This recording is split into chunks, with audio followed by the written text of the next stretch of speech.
Hello. Hi, I'm audible. Yes, yes, you are audible.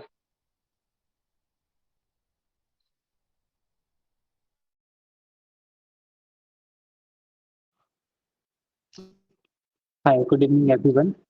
Very well. Hello, I'm audible. Can you please confirm the sir? Yes, yes, you are audible. You can start. Sure, thanks. So, good evening, everyone. Very warm welcome to all the attendees joining us today for this exclusive webinar organized by Integrated Microsystem. I am Ayushan, your host for this session. Today, we are privileged to have with us a truly inspiring and accomplished personality, Dr. Ruchi Pathak Kaul. Dr. Ruchi is a distinguished maxillofacial surgeon, a TEDx speaker, and a passionate advocate for innovation in healthcare. With years of clinical experience and a strong commitment to leveraging technology for better patient outcomes, she has been at the forefront of integrating digital tools such as Synopsys Simpleware into real-world surgical workflows. Her work spans personalized surgical planning, 3D printing and reconstruction, and applying medical imaging for patient-specific solutions, making her a leading voice in the convergence of medical and technology.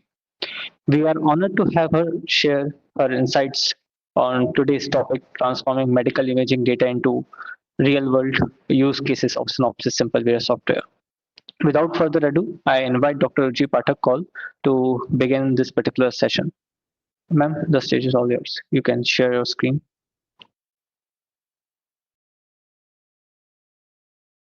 Yeah, thank you, Ayush. Can you see my screen? Yes, ma'am. Yeah, it's visible. And can you see the slideshow now? Yes, We madam. can see the slides, ma'am, but the slideshow is not yet up. Okay.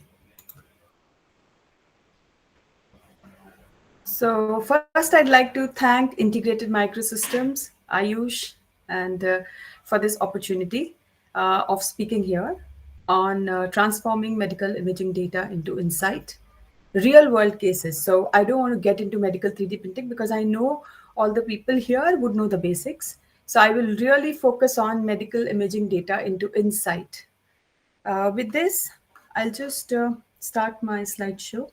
And just please, can you confirm, Ayush, if you can see it? Yeah. Is that Ma'am, okay? your slideshow is not visible as of now.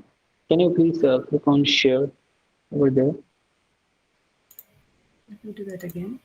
Yeah.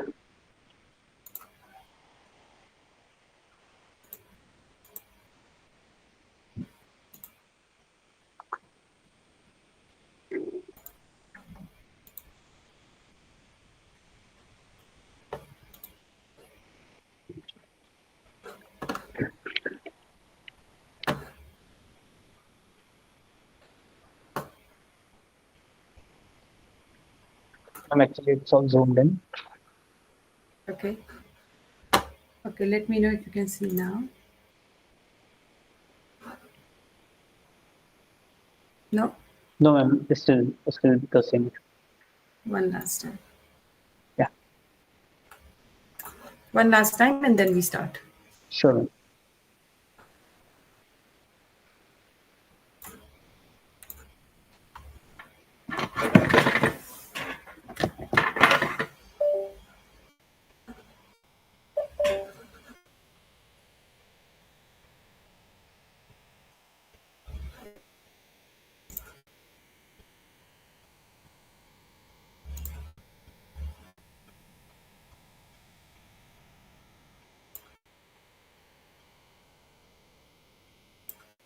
Okay. Can you see now?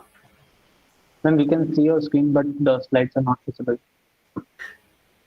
This is so strange.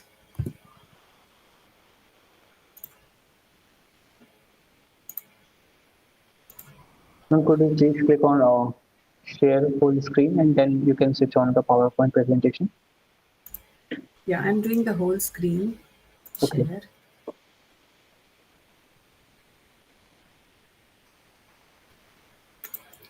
Now, can you see the slides? Yeah, we can see the slides now. Yeah, now it's Can visible. you, Thank you. Okay. Yeah. Okay. You can hide this, ma'am, the dialog box that's coming. This one, the stop sharing one dialog box. Okay. Yeah. You can click on hide. Yeah. Yeah. Now it's So clear. let's start. A little bit Sure. of a delay, but I think that's No okay. issues, no issues. That's Okay, okay. so here we are. So I'm Dr. Ruchi Kaul, and by my background, I'm a maxillofacial surgeon, a researcher. Yes, I spoke at TEDx talk. I'm an author of a book. Presently, I'm an honorary lecturer at University College London and a founder and director for Reconstructive Healthcare Solutions. So, Reconstructive Healthcare Solutions, a little bit of a background. We have a mission of leveraging technology to provide quality healthcare for all, and with a vision to bridge the gap between the providers and the patients. Now, I'll not go further into this, but I'll talk something about a few years back. So, what happens is generally in healthcare, we have a protocol which says one size fits all. So, if we have an instrument, we are using that same instrument for all surgeries. So, we have all kind of surgeries, similar retractors, all kind of surgeries, similar implants. So, it's like one size fits all. But a couple of years before, this is around 2012 that I'm talking about, these are the kind of cases we were seeing. So I was working at the trauma center New Delhi, AIMS New Delhi, and these were the kind of cases that we were seeing. And these were cases we were used to seeing every now and then. What was happening with these cases was, as we were treating them, we were not able to provide the right kind of care. So once the case was done and the patient came back to us after a couple of months, we still did another surgery for 6 months, then tried to settle a little bit more. So there were many cases, and being the largest center in the India and being a center where you are not referring, it is a referral center by itself. So you had nobody else to refer to. So if you could not do it, so that was something intriguing I felt at that point in my career, that I think we need to do something. And I started reading papers, scientific literature, and I found that 3D printing technology in 2012 was being used outside of India, had just started in India, but it was not being done in the north at least. Even in the south, there were only a couple of places, so we were just experimenting. But my concept of one size fits all, it totally shattered back then. And that was the time I didn't know how to go about it next. So what I could see around me was everybody, all the surgeons going through the same concept. I had to be a little different to go another way. So that's where I took up the plunge to, start with PhD. So I was very much interested in implants. So I picked up PhD in medical 3D printing technology for maxillofacial implants. But I had a problem. The problem was that back then, and even today, the latest research shows that we really should do something with all this research. Now, my idea was, am I going to add another research to this pile of research? Or is my research is really going to be adding some value to the community? And that was something which I was very, very careful about, because I could see around me the kind and the amount of research being done and the amount of translation happening. So I was very much centered about the translation of my research. After this, when my PhD completed, I could see that there was no awareness about 3D printing. So how do you start doing things when there's possibly no awareness? And there's very little awareness, I should say. So we started a podcast called Surgeons in 3D Printing. It was COVID, and we were talking to surgeons outside of India, asking them how did they develop their centers and trying to understand how did they spread awareness, put that to media so that some people who would get into the podcast would understand. Also wrote a book with one of the pioneers of India in 3D printing. She's Dr. Jayanti Parthasarathy. She was the first lady, or I should say the first surgeon who started cranial implants in India. And with her, I joined hands, and it was intriguing talking to her and understanding her journey. And we wrote a book together, a simple book which dentists or medical students could read and actually understand the basics about 3D printing so that they could start their journey. After this, I saw that in the international forum, there was nobody talking about 3D printing, really very few people, representing 3D printing from India. So then I got an opportunity and was selected for the international TEDx talk, where I did talk about my experience at AIMS. And this was also very, very interesting, because I got to connect with people who were doing 3D printing, got to learn a lot, and we then managed to co-develop a center at AIMS New Delhi, which is presently there. And we are proud to say that Integrated Microsystems is our partner in, having our software there. And with this, I'd like to now start with the core concept of 3D printing. I just wanted to set up the background first. So here we are. So basically, if I look at this diagram, this comes from scientific literature, which says that 3D printing can be used in various areas, like for a contour model. So we do modeling using 3D printing. We can have guides, we can have splints, and we can have implants. You can see a face there, and it makes you feel that I think 3D printing is only important for a maxillofacial region. But if you put any specialty into this diagram, it will work, because in every specialty, whatever it be it, you might need a model, you will need a guide before you perform a surgery, you will need somewhere, you will need the splint, and then probably you will go for a patient specific implant. So this strikes me, and it says that patient-specific solutions today are driving adoption across all specialties, from cranial to orthopedic reconstruction. This goes even for soft tissue reconstruction for that matter, but for soft tissue reconstruction, it's more about visualization. So which specialty is 3D printing not affecting? I would say there isn't one, rather, maybe there is one missing here in the diagram and you may add it. So every specialty is using 3D printing and should be using 3D printing wherever needed.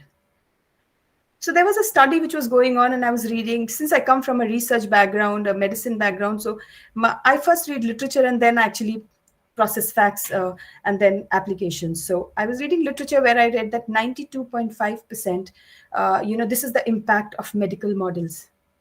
I'm talking of medical models largely because the topic today is, image. You want to see how this can really impact patients. So we saw that preoperative planning, there was an increase in 92.4% the accuracy, the economic savings about 54%, reduction in surgical time by 41%, surgeon to surgeon communication by 92.6%. So this is how 3D printed models, and especially for complex surgical care, are very, very useful.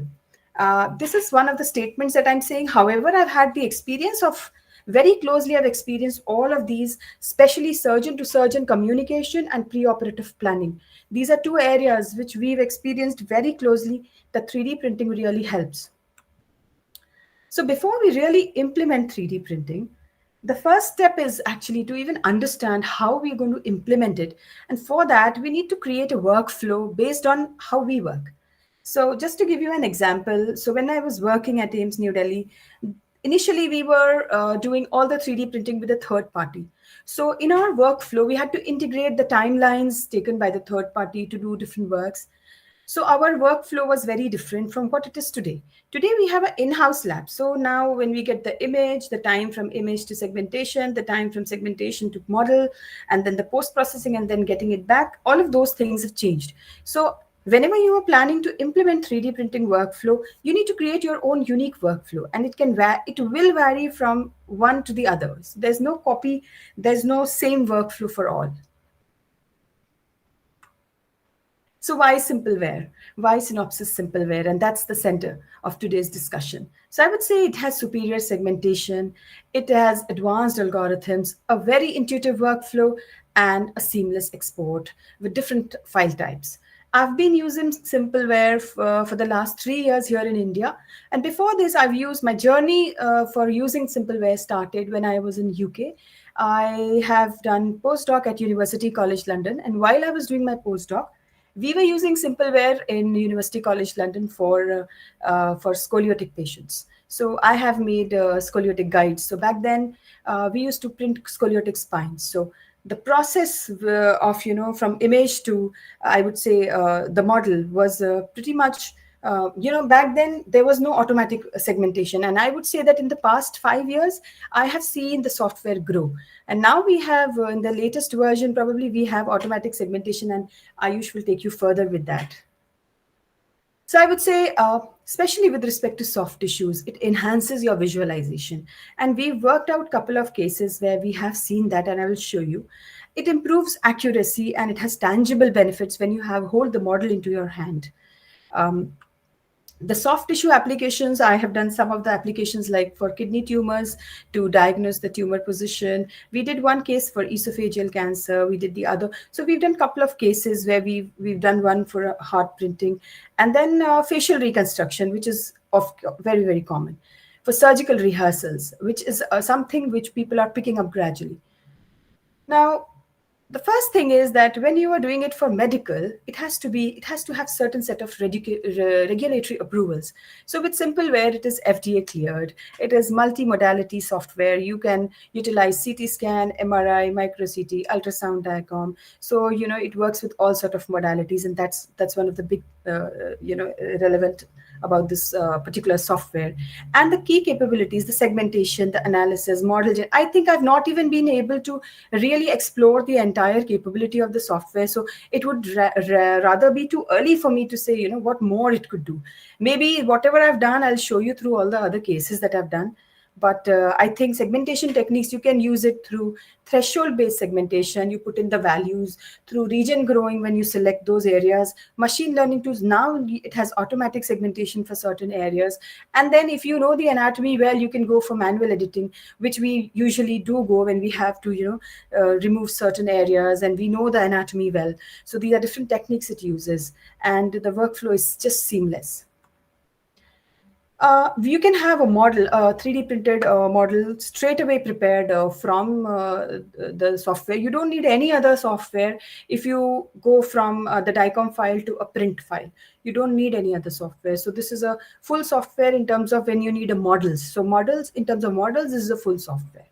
And I would say the files can be exported in different formats, and they are optimized. And before it actually turns the mesh into a surface, then it is asking you for the verification, and it will check the files, and it will repair them and all of that, and it happens seamlessly.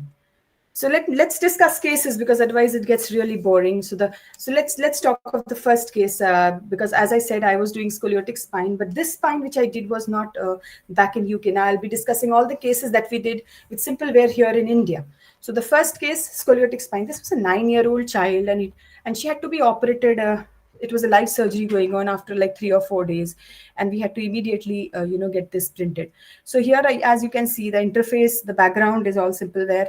This is what we did, this is what we did, and here is how the segmentation happened. And we printed it in two different one model was a backup for the other.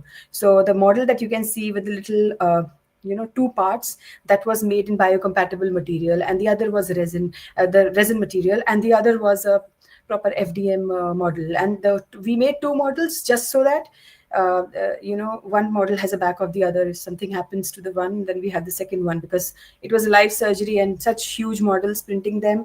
And with Simpleware, we had a very easy workflow. We could really make it fast. So the time of segmentation reduces, the accuracy is better. So all of that is an advantage. Now, there's another case of a panfacial injury along with palatal fractures.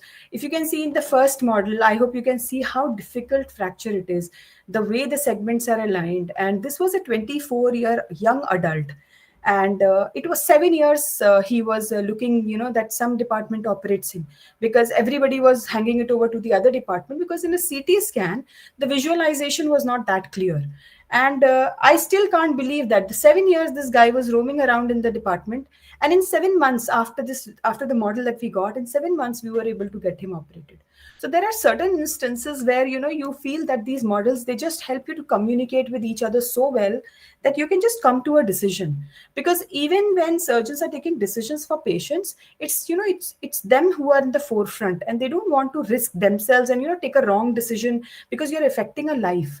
So that's why you want very clear visualization. And this model, when we held it in the hand, we saw where the parts are oriented, and it was 3 departments involved in this case, and it was a quick decision maker. So in 15 days, the patient was operated. And as you can see, the second one, just adjacent to the skull one, it's the same patient's mandible model, the maxillary model, and we can see that there is a fracture in the maxilla. And we really could not appreciate much of this while it was while we were seeing it on the DICOM images. So, there is a lot of difference when it comes to having a physical model, especially with complex injuries. I wouldn't say with all cases, but with complex injuries.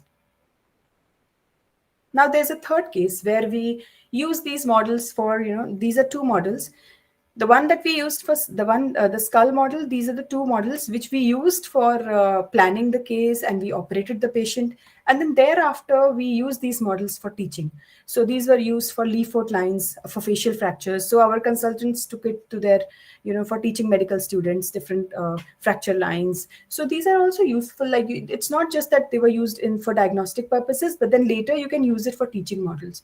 So there is multiple application of these models, and all of this segmentation, this was all done using Simpleware.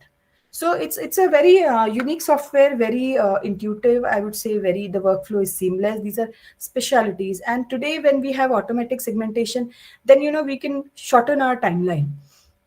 And the last one is a complex acetabular fracture. That's also one that we printed here, and it was used for teaching the students. And then this is here, we were using this model for calcaneum fractures. So this is another model that we used.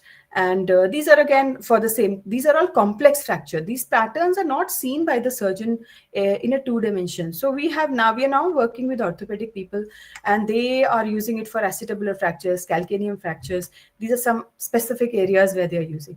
We also used it for multiple rib fractures, where surgeons were able to, see where the fractures are and plan how to. So as you can see, there's one of this patient whose model is hanging there on the stand, the rib. So there are around 8 or 9 rib fractures. There are multiple rib fractures. And the surgeon came up to our lab, cut those areas, and actually did the work. And here, as you can see, bilateral bone fracture. So here also, it was very comfortable for the surgeon to come over to the models, plan the surgeries, actually do them, teach their surgeons. So it was really nice. And then I would take a next step further, that after you have the models, the next step usually comes down to making a class 2 device, which is a patient specific guides. And so even if you want to make a patient specific guide, you anyways need a model to plan how you're going to make the guide. Okay. So then also you need this segmentation first. So here, as I can just show you some, so only one case I kept for the guide, because ultimately the guide would be made in another software, but the models will still be needed here. And then last but not the least, we used these models for rhinoplasty. So I just showed a couple of different kind of, areas where we used Simpleware for different segmentations. So it was for the nose, for the kidneys, so for different areas. And this is like, this is what you see as an interface of the software. And I usually take you further to show different tools we can use and the process of using the tools. We used it for training. So we've been using it for past, we've done almost 4 years now. So we've done almost 4 workshops where we've trained surgeons on fractured models. Now the challenges it just does come with challenges, not just the software, but rest of the equipment, the materials, the expertise. These are like high cost. The regulatory hurdles are there. Then there are mechanical properties. There is a limited long-term data, because right now the technology hasn't gone further so that we have a huge amount of data collected. But I think if we don't take the first step, we can't move further. But I would still say that there is an unaddressed challenge, and that is collaboration of different skill sets, which is the most important. I would say technology is best when it brings people together. And the more you collaborate, the more this gets done, because nobody can do it all by yourself. Being a surgeon, I cannot do all the parts of this. Being an engineer cannot do the entire story. So we really need to collaborate with each other with different skill sets. We need to get together. We need to see where our interest lies and how it can be fulfilled by the other person or the other organization, and just come together. With this, I would say that true impact is not measured by the work we do for ourselves, but by the change we inspire in others. And I would hope with this talk, there is some change I would have inspired in you. Thank you very much. Over to you, Ayush. Yeah, thank you very much, ma'am. So it was a really amazing presentation. The depth of insight shared by ma'am along the wide range of real world cases is genuinely mesmerizing. Also, it's inspiring how the different technology in the field of 3D printing is getting applied, and we can get a much more precise and purpose-driven complex surgical planning directly done through the tech.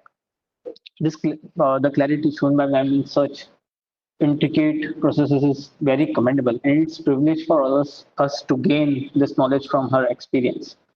Now I shall be just giving you all a overview about how to do the segmentation, and later on how to convert out 3D printable models. If anyone has any questions in between, they are very free to ask the particular questions. Just I am sharing my screen for the live demonstration. Before that, if anyone has any questions to ma'am, they can kindly ask.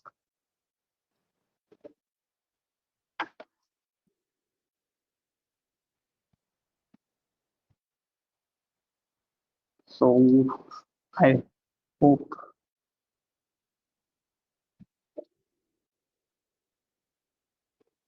give me a second.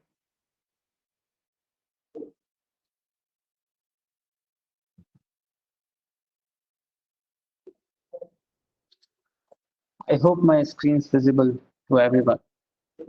So I'm just starting. Let me first bring with an example that is present with the example dataset library in Simpleware. So I'm just opening the project file that we have been recently working on. That is a fractured mandible case. As to show the process of doing segmentation, we have three modes of segmentation in Simpleware, ranging from manual, then semi-automated, and then the fully automated segmentation.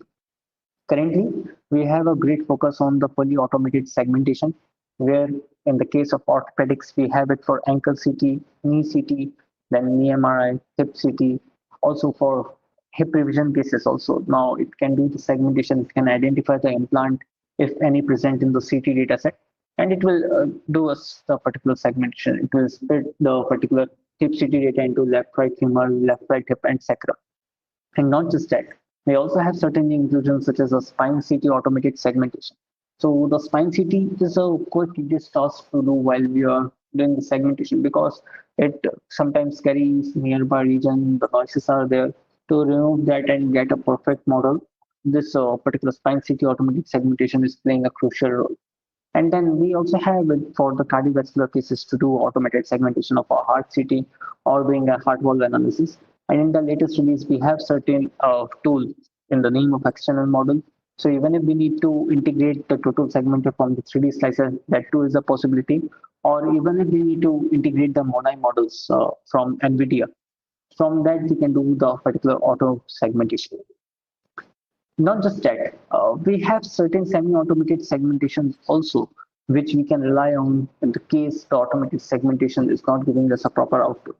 For such cases, we have the advanced tool option wherein we can use the multi-level auto segmentation. Just by selecting the number of masks that we require, it will divide the grayscale value of the image data that we are working accordingly. And we can get a very clear and output driven mask that we require. We just need to click on apply, and you can see it hardly took a few seconds to just compute out this particular result. And now, whatever region that we are interested in, we can directly mark the particular region. So, and once we click on a generate a fast preview, it will obtain a fast preview. There are certain noises that are still being present that we might require to be removed. So there are certain operations to remove the noises directly. Either what we can do is we can use a 3D editing tool. In a simple 3D editing, what we will do is you will select the operation as a delete, method as lasso, rectangle, polygon, sphere, whichever is whichever we are comfortable with corresponding to the specific workflow. We can choose the specific method, and we can remove out the particular noises or the areas that are we are not interested in directly. If not that, there are certain disconnected elements that we need to remove in a single click. So that too is a possibility while going in the mask flood fill. And once we go in, we can select the particular mask as an active mask. So this is the semi-automated segmentation that I am currently showcasing. It's not a fully automated segmentation. After this, I will also showcase the fully automated segmentation. So here using operation is a flood fill and clicking on this particular mask. So all the disconnected elements will get removed. Now to obtain a result, we will generate a fast view and all the small disconnected elements got removed from this data. Now, in some of the cases, there might be a requirement that we need to split up this particular parts into different regions. To do that, we have a operation known as a split region. Here, for certain cases such as say maxillofacial, we can directly select over here, and here from here we can select the region that we require to be separated out. If not that, we can also add our own regions manually. We just need to click over here. Now clicking and toggling this live 3D preview, we can now spread down the particular mask. Why so? We need to do a pre-surgical planning, or we need to have a 3D printed model with the connectors placed in properly to have a proper 3D structure generated. In that particular cases, we need to get split it up, and we can also do the correction after converting it to a surface. To do the marking, what we need to do is just need to mark the outer regions directly in the 3D preview. It will select the nearby grayscale range and do the segmentation for us. Segmentation not to do the particular splitting of the region into different types of masks for us. Like this, we'll just select the outer highlight of the parts that we are required. Now, if we click on this another add region option, here we can select over here and mark the different region that we require to split up. We can just give a overview to the tool that this is the area to be separated out from the other region. And not just in the 3D view, even if we need to work in a 2D view, that too can be done. We just need to select the interaction mode as a 2D. To do that, we can select over here, and once done, we can do the particular marking in 2D. For example, we can go to the specific point and then we can mark the particular region over here by toggling off the light 3D preview, and we can mark the region. You can see the brush here. If I zoom in, I can mark the region from it. Now, this being done, we can also check for the preview how the particular splitted region looks like, whether the output that we are going to generate is a proper output or not, any sort of modifications, if any required. We can do that. Now, why I had emphasized on this particular split region operation is, for example, if we need to focus on this lower mandible, what we need to do is we just need to click on apply, and the mask that we were working on, that's split it into two separate regions. And once it is done, we can now focus on the specific part that being required, generating the first preview. And this way we can do the splitting in a very easy and efficient way. So after doing this, we need to also certain time fill gaps and holes, or if there are any small cavities. Because once we start the 3D printing process, our surface needs to be smooth. So there are less number of triangles, open triangles that are being present. So to do all that, we have operations such as cavity fill operation to fill out all the small cavities that being present. Once done, after every process, we need to click on this generator fast preview. We can also overlap the particular workflow that we are doing with the background volume rendering. To do so, we just need to click over here, and in the presets, what we can do is we can select a bone region from here. Once this particular region has been selected out, we can overlap it with the particular 3D volume rendering with the mask that we are working on to check for the accuracy, whether certain regions are missing or not. To have a much more better clarity, we can also click over here, masking, selecting the region 1 and clicking on mask. Now we can furthermore check if certain regions are missing, or if there are certain additions to the mask that aren't required in our specific cases. Not just that, there are certain holes that needs to be filled up. There are certain gaps that need to be filled up. These all can be done now using a single click operation known as bone filling. That has been our latest introduction. So to copy any mask, what we need to do is we just need to double click it, and it will create a copy of the existing mask that we are working on. Now to fill up the particular region, why I had created a copy of this particular mask that I was working on, because to showcase the difference in the result that we obtain. The bone filling process generally takes around 1 to 2 to 3 minutes, depending on the system configuration and the data set that you are working on. We generally recommend to use Simpleware on a GPU-enabled laptop or GPU-enabled desktop for faster output generation, also accurate output generation in a shorter span of time. Once it is done, it will take around 1 to 2 minutes to fill out the bones, and then we will be able to see how the regions are getting covered. Yeah, now we can see how the regions have been covered out. We can also again click on generate a fast preview, and it has done a great solidification of the bone part that we were having. all the small cavities, islands have been removed out. And once this has been done, we can move on to the next part. So this is all semi-automated segmentation, and we can see it had hardly took me around 5 minutes to come on to this step to have a solidified bone part directly from the CT scan that we were working on using minimal number of steps. So even if we need not to rely on the automated segmentation, we can still go to this semi-automated segmentation using the different set of tools that are added advantage in Simpleware. And not just that, if there are certain parts that are being missing, what we can do is we can go to the specific point just by clicking a left click over mouse followed by the P keystroke in the keyboard.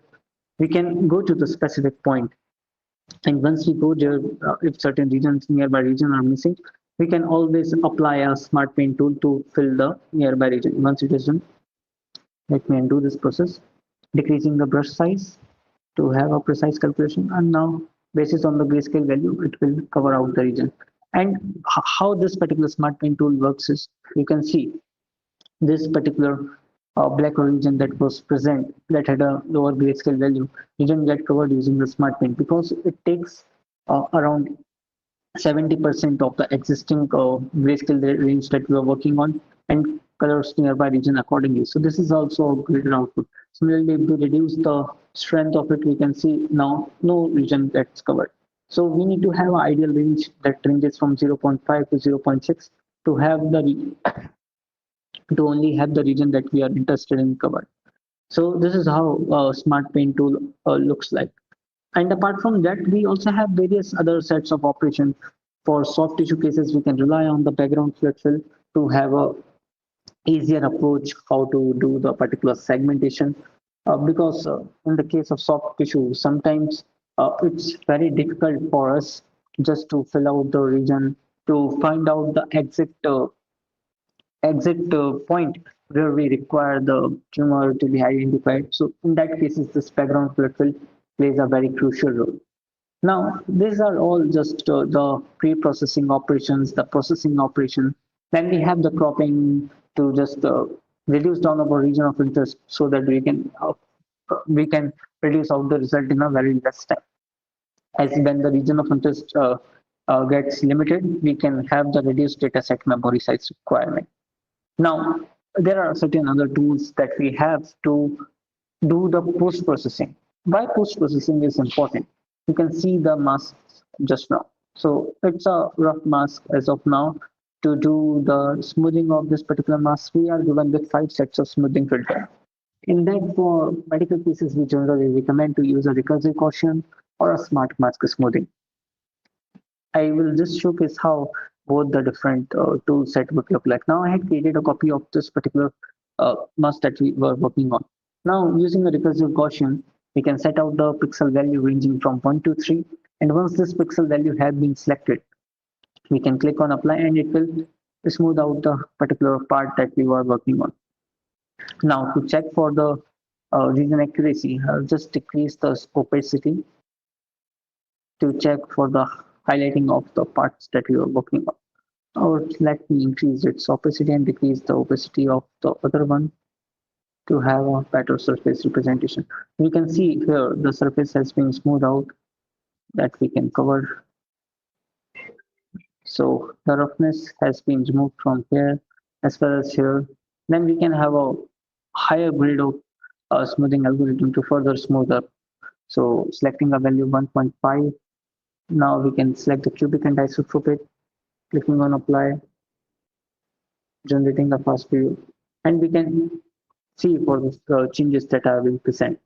And over here, we also have a proprietary tool in Simpleware that's called Smart Mask Smoothing that takes the principle of grayscale value to do the smoothing process. So over here, we repeat the processes one by one into the number of steps that are required to do the smoothing of the area that we're working on. So for example, if I select 15 steps and clicking on apply, it will take hardly 1 to 2 minutes to do the smoothing of this entire region. And once that has been done, we can move on to our next part. Yeah, so it got completed and we can see the result change of this particular mandible. For such case, this was the resultant mandible that we had further processed and we had generated it. So it's a much more smooth than mask. Here, the recursive Gaussian value was taken as 3, and we had smoothed out this particular mask to generate our final output. Also, this all have part have been solidified using this bone filling operation. Now we move on to our next step. Before that, let me showcase how the automated segmentation works. So the current system that I am using is a 16 GB RAM system with a dedicated GPU. So we can see the time of computation for doing the automated segmentation. Here we can select the particular automated segmentation algorithm in the case of orthopedics as a CMCT. Once that has been selected out, we can select out the region that are required. So if we only require the mandible or airways, or let us take an example of the whole region. Once we had taken this, we can click on this create landmarks. It will identify important landmarking points that are helpful for us in doing the measurement from one point to another. Then we also have another option of splitting the teeth and keeping all bone fragments. That is of very much use when we are dealing with trauma cases. Once we do this, we just need to click on apply, and right now it will take around 2 to 3 minutes to segment this particular CMFCT dataset. So this is how the automated segmentation works. We need not to do anything. We need to click on this automated segmentation and will produce out this result. But there are certain cases in which the automated segmentation won't work. Won't work means it will identify the important points, but it might not be able to produce a very clear output, or it may produce a distorted output. For such cases, the process that I had earlier shown that took hardly 5 minutes to do the computation, that is the semi-automated approach, can be used out. Once that is done, we move on to the next step in the field of 3D printing. And before that, there are certain other features that we also have apart from the 3D printing, like a finite element modeling, a CFD modeling, NURBS modeling. So once this particular splitting region has been done, we get a tab over here about the summary. And once the summary is done, we just need to generate a fast preview, and it took around 1 minute to do the segmentation. Now, whatever part that we are interested in, we can directly select it. So if we are interested in only mandible, we can isolate that part out, and we can work on the particular mandible in a very efficient way. So this way it has done the automated segmentation, but it has also filled out some of the regions that are being present. To remove that region, we can again use the smart paint tool to unpaint the boundaries that it has identified for this using this automated segmentation. So this is the change that we can get. So to identify each and every feature, we can also select over here, or to have all the data to be visible in a single click. What we can do is we can just right click, toggle visibility. Now we can manually remove out the points that are required to have a proper segmentation done. So this is how we do the particular part identification and the different part segmentation directly using the automated segmentation. Now, as I was talking of generation of finite element model or CFD model or NURBS model, basis of the segmented part that we're working on. It's a very easy process in Simpleware. We just need to select the mask, drag and drop it on the models tab, and there are four tabs of four dialog boxes that gets opened. That is create surface model, FE model, CFD model, and the NURBS. So in this case, just click on create surface model, and here we get a tab of a setup model. Once we click over here in the setup model tab, so I think my full screen is not visible. Let me share my entire screen.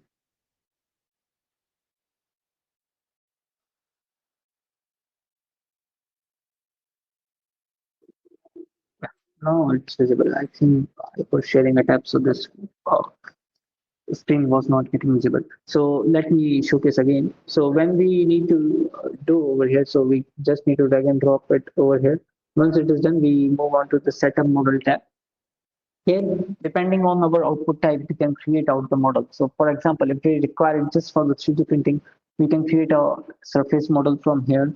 Then we can also use any a mod for doing the smart mask smoothing. So even if we haven't smoothed out a particular mask, we can do it over here.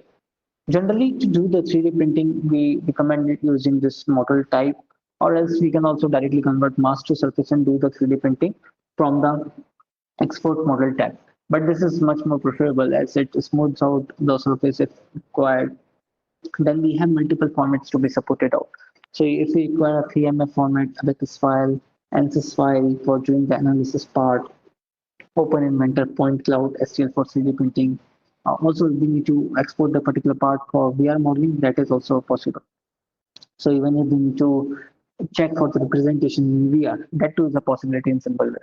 Once this all has been done, we can check the segmentation quality, and if there are no sort of error, we can directly move ahead with the full model generation. Or if there are any sort of error, so we can see a dialog box known as a fix problem that we can click and we can solve out all the segmentation problems if any form. Once this is done, we will now click on this full model generation, and it took hardly 2 to 3 seconds to for the model to be generated.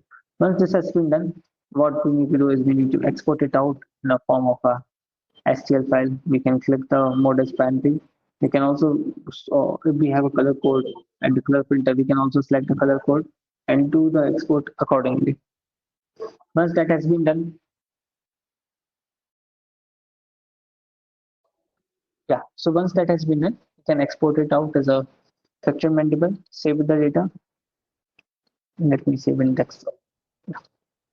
And we can from there go for doing the 3D printing.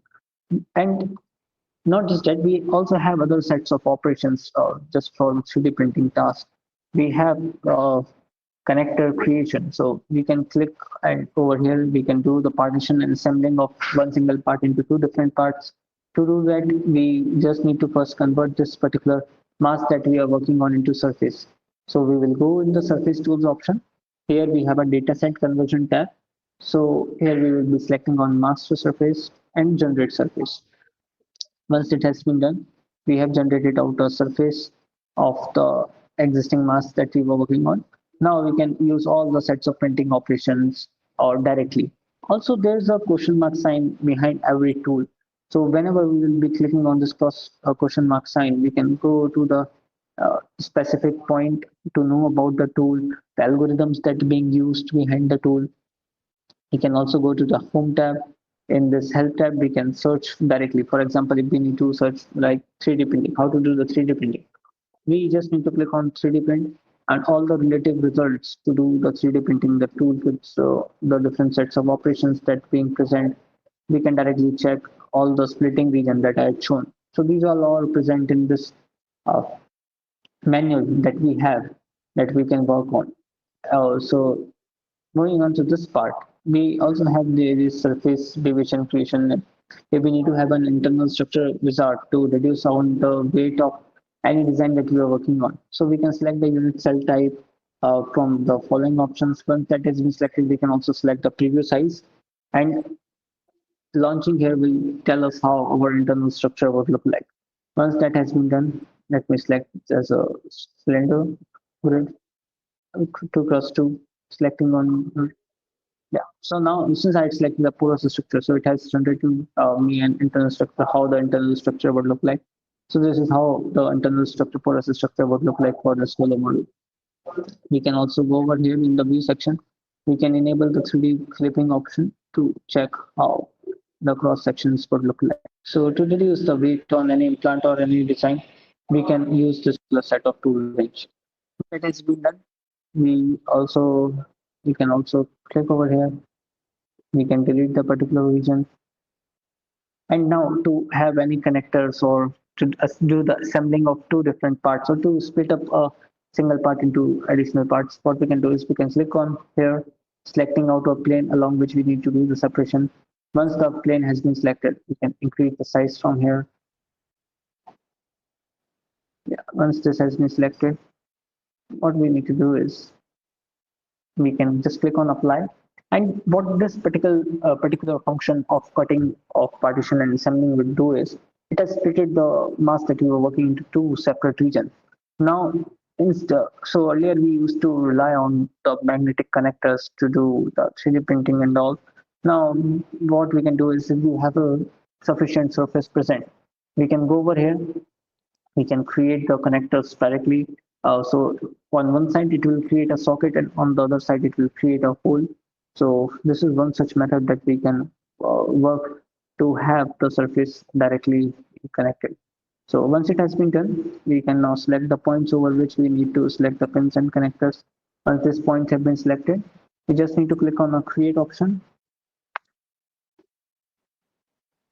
Yeah. And now it has what it has done is it splitted the particular parts. Now you can check over here.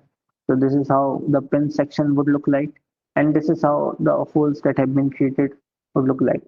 We can increase the opacity from here. So it has created a holes over here and pins over the other side. So once these two parts are printed out separately, we can stick these parts together. Apart from this, we also have a surgical create a surgical cutting guide directly from here. That is also a new inclusion in the latest version.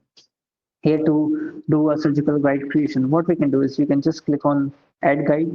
Here we can set out the different planes along which we need to create the surgical guide for.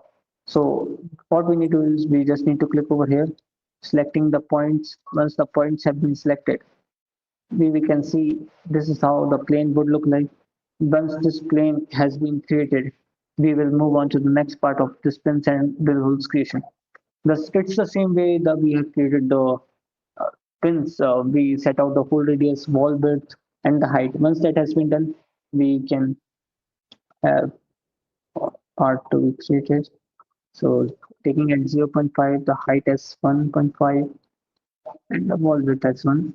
Now I can select out the pins. Once the pins have been created out, and every time that we would see, we can see the pins would always be perpendicular to surface at any point. So once this has been done, we had created the pins and drills. Now we can move on to the next part. We can cover out a base. Once this base has been covered,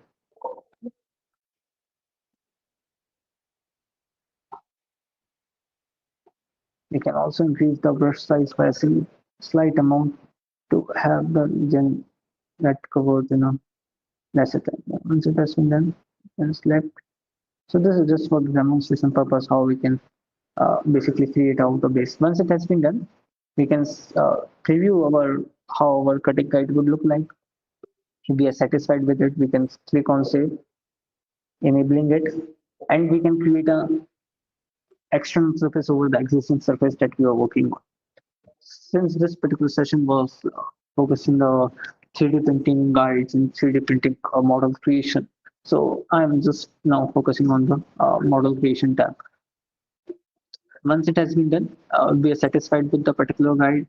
We can just go over here, create a surface, selecting this part, create surface, and now we can check directly how the surface has been created, how the surgical guide has been created. So this is one such feature that has been added in the latest release. And not just that, if we need to hollow out any part that we're working on, we have a single click operation for such task that we go over here, select on hollow.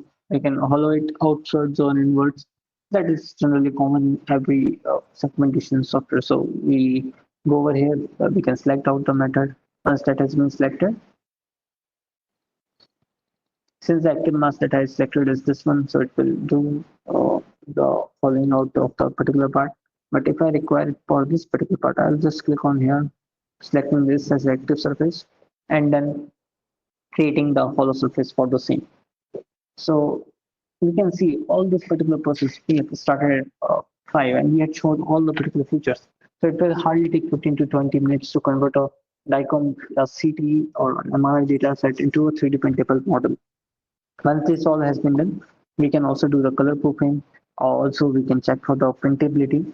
And there's a check and fix option. So if there are any sorts of errors or open triangles that are being present, we can correct out the triangles using this check and fix. So once this has been done, we can check how the hollow part would look like. So this is how the hollow structure would look like. So we can use the 3D printing clipping anytime. Then we also have a virtual X-ray generation capability, so we can reduce out the opacity and saturation. Here we can have the label as multiple, and once it has done, we can also have the orientation labels. We can change the orientations from here, coronal, sagittal, and axial, whichever is required for our specific set of data. Then we can set out the dimension of the PNG file that require. And this way we can also generate a virtual X-ray from the data set that we are working on.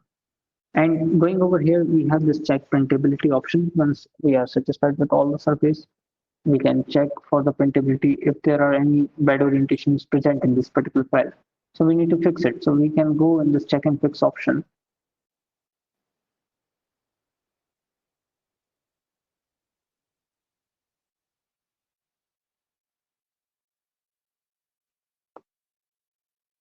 Yeah. So here are we can go to the specific point that has the particular feature direction. Once we go over there, we can click on this fix surface and it will fix the particular program if there are any present. So this is a general overview how to convert a CT data set into a 3D printable file. And once this all has been done, we will just click on this export scene to disk to convert out the particular file for doing 3D printing. Now we can create the particular file STL, OBJ, PLY, 3D, PTF, or 3MF. Once that has been done, we can do the same and it will export the particular file to an STL format. So this being a general overview, uh, so this was an overview of the Simpleware software. If anyone has any queries, they can kindly let me know, or Ruchi is also here to address the queries. So the session is open for the question and answers.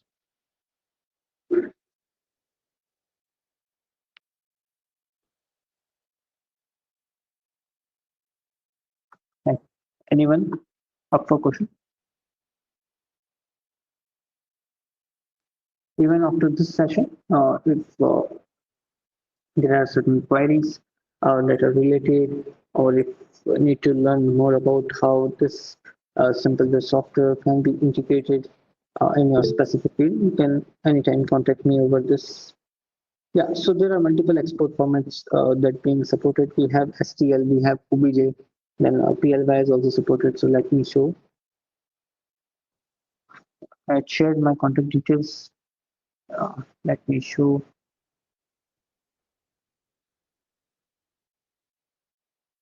I hope my screen is visible.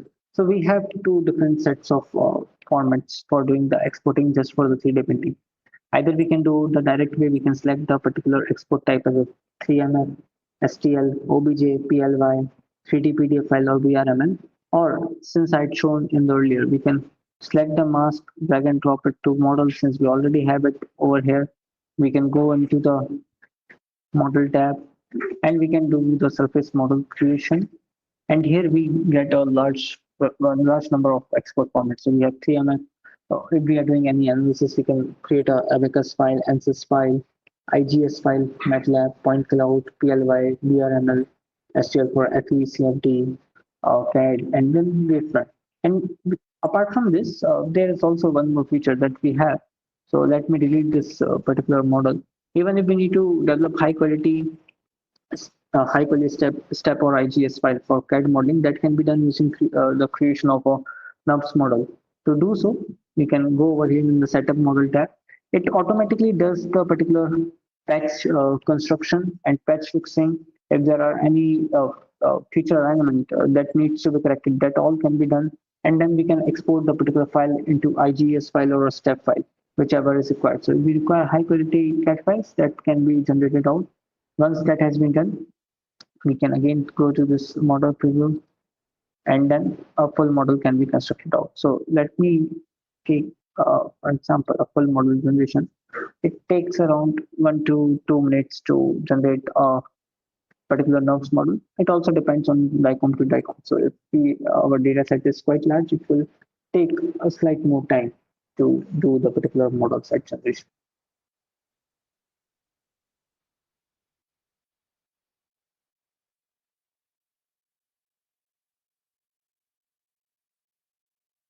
Yeah. So any more queries apart from this export formats?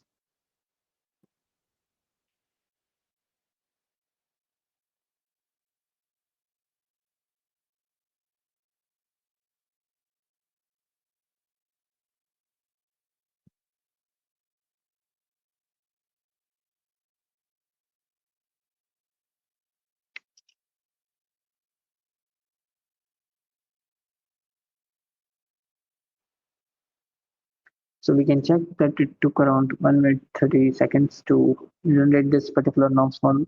Once this model has been generated out, we can do the particular exporting out in a step file or IGS file, whichever is preferential for our work. Once this is done, it's again generating a surface to show us in the particular 3D view.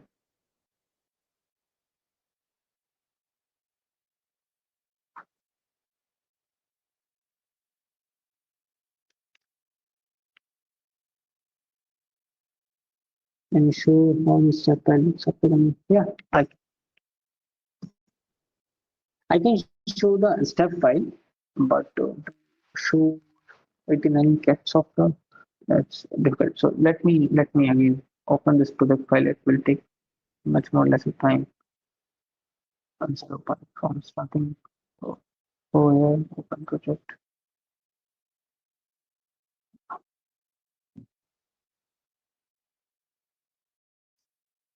project, action,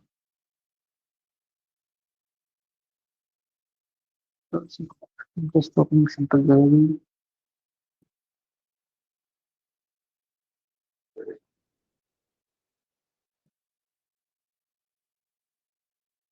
Yeah. So to convert out the step file, we just need to drag and drop here, Knox model creation.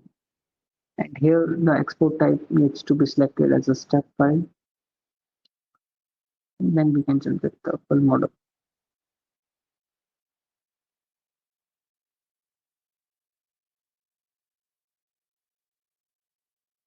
So meanwhile, the step file is getting generated. Any other question?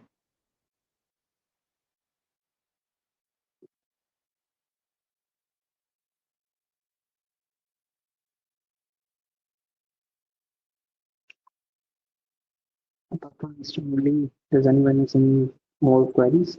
After this session, I shall be also sharing the uh, YouTube link of the session that we've had.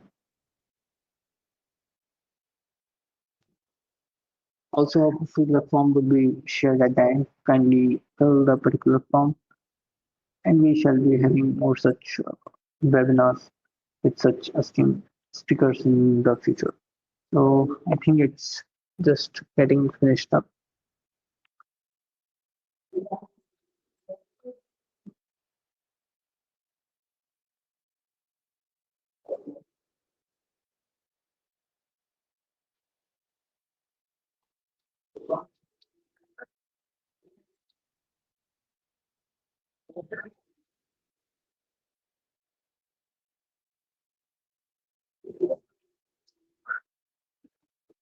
So any more queries? I will be showing you the results on Mr. Murli directly, how the particular step file looks like. If you want, I can share you the step file as the dataset that has been taken is from an open source database library. So there are no confidentiality issues. And that way you can have a better valuation about the file quality that is being generated. So any more questions? Anyone?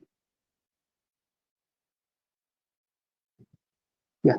So now I should like to conclude this particular session. So a very heartfelt thank you to Dr. Ruchi for such a thought-provoking and insightful session. Ma'am's presentation today has truly highlighted the power of combining clinical expertise with cutting-edge technology like Synopsys Simpleware to enhance diagnostic precision, surgical planning, and patient outcomes. I am sure everyone here leaves with a deeper understanding of how medical imaging can be transformed into actionable insights and how these innovations are reshaping the future of healthcare. A big thank you as well to all our participants for joining us today and contributing to today's discussion. We hope to see you all again in the upcoming sessions. Until then, stay fine, stay curious, and stay safe. So, warm regards. And once again, thank you, Dr. Ruchi, for delivering out such a wonderful session. Thank you, everyone, for joining. Yes, ma'am.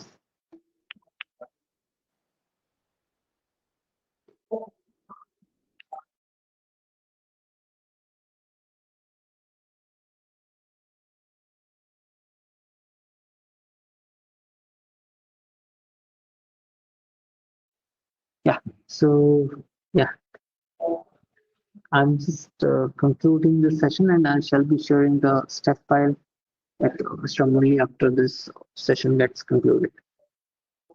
Yeah. Thank you, everyone, for joining. Although the visualization has been generated. So this is how the NOPS file looks like, and this is how the cross sections that have been created out. And once this NOPS file has been generated, we can just click on export and it will automatically select the mode as a step one, texture mandible. We can save it at desktop. And once we save, we can do the particular exporting of this step file.